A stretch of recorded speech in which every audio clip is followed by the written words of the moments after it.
Certaines portent un masque pour signifier qu'on les a invisibilisées pendant trop longtemps. D'autres ont décidé de témoigner à visage découvert.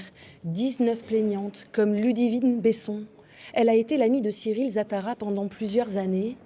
Elle aussi droguée et violée, elle décrit une relation toxique avec l'accusé. On avait une relation d'emprise en fait. C'était très dur de pouvoir m'éloigner et il se comportait comme un ami. Il a toujours été gentil quand il n'était pas dans ce processus de droguer et de violer, et c'est comme ça qu'en fait il a tiré ses victimes. J'attends pas ses excuses, ni vraiment ses explications, parce que je ne sais pas si j'arriverai à le croire. Pendant près de 10 ans, Cyril Zattara appâtait des jeunes femmes, se présentant comme hypnothérapeute. Il leur servait à boire, pour certaines du GHB, la drogue du violeur, pour d'autres de puissants somnifères.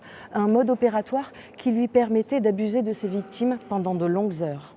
Il leur a fait croire quand même que c'était leur meilleur ami et ensuite il a abusé de cette confiance et de cette vulnérabilité parce qu'en plus il a choisi des femmes qui presque toutes étaient dans une situation de vulnérabilité soit intrinsèque, soit spécifique. Elles vivaient des moments difficiles de leur vie et il s'est approché d'elles pour soi-disant les aider et ensuite il les a soumis psychologiquement, il les a rendus dépendants de lui et il a abusé d'elles sexuellement ensuite.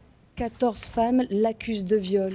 Aujourd'hui, il reconnaît les faits pour 10 d'entre elles. Mon client a énormément mûri et est sorti de ce déni de la norme de référence qui était la sienne jusqu'alors.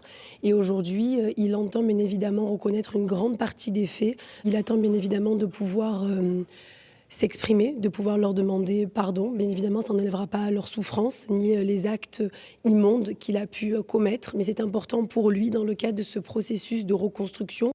Pour viol aggravé, Cyril Zattara encourt 20 ans de prison.